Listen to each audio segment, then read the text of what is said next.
Collection companies don't want you to know that they're not allowed to increase the amount of debt that you have on a collection account. And so this happens a lot with a lot of the clients that we work with. They'll send us an email panicking, or they'll give us a phone call panicking, saying, "Hey, I received a letter in the mail, or I received a phone call from a collection company saying that they're increasing my debt.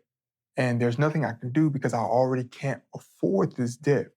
And a lot of them are surprised when we inform them that it's actually illegal for a collection company to do this.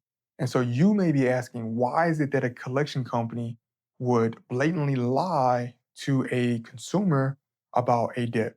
Okay, so the first thing I want to cover is how is it that collection companies work and operate and how they make a profit.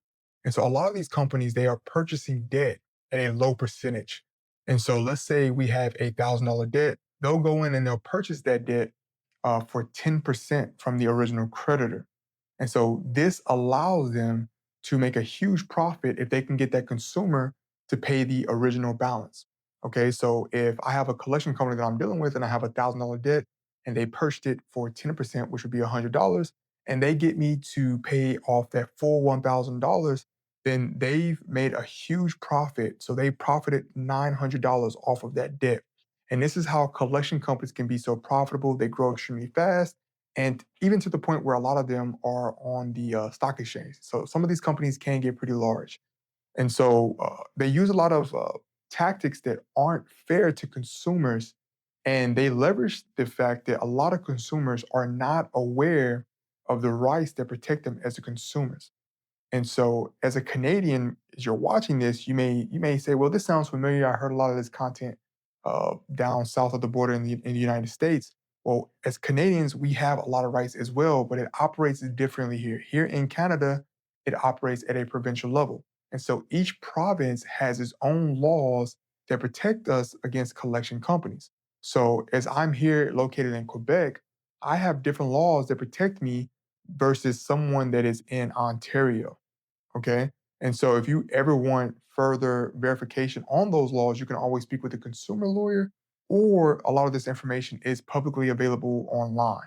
And one of the fastest or easiest ways that you can find this is by simply typing in your province and consumer protection laws.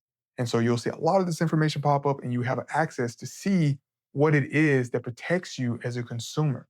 Because again, a lot of collection companies violate the rights of consumers, knowing that they're not going to take the time to educate themselves or be aware of what it is that protects them as consumers.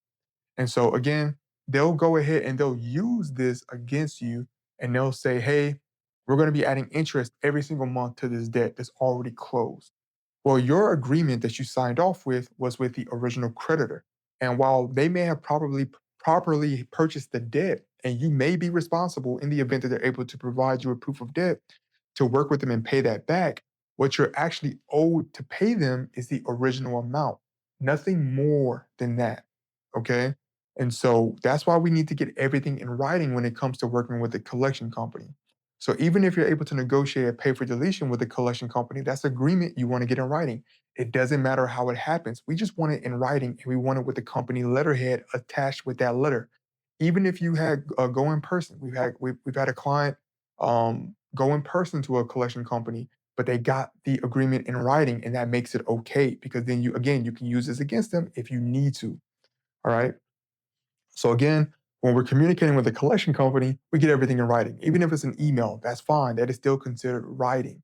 And in that email, we need to get proof of debt. And on that proof of debt is going to have the original amount that you owed with that creditor. This is what you're going to be willing to work on if they're able to provide you a proof of debt. Again, they're not able to, then we're negotiating pay for deletion. I'm sorry, if they are, then we're negotiating pay for deletion. If they're not, then we're disputing and we're getting that account removed off of our credit report. Okay, so these are your routes.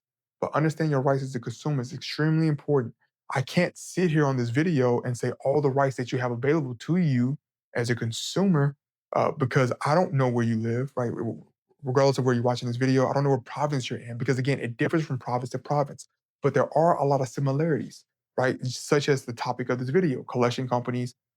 Pretty much every province in Canada agrees upon a collection company cannot increase the debt that you have. And so it's important that you know what that amount was. It should be reporting correctly on your credit report. If it's not reporting correctly on your credit report, again, that's something else you can leverage. But again, you don't know these things unless you take the time to educate yourself and do the research. And again, if you're ever confused or you feel as if a collection company is violating your consumer rights, it's extremely important that you contact and you reach out to a consumer lawyer. Now, if you have collection accounts and you don't know what to do, it's hurting and affecting your credit, and you feel as if you need some assistance, then I am going to kindly request that you reach out to us, send us an email. We're more than happy to help you. We operate in every province throughout Canada. We have clients in every province, and we'd be more than happy to help you with your situation. You can send us an email, info@kennyjohnsonuniversity.com, and we will book a free consultation call, assess your credit profile, let you know what you need to do, and discuss your options. And until next time, peace.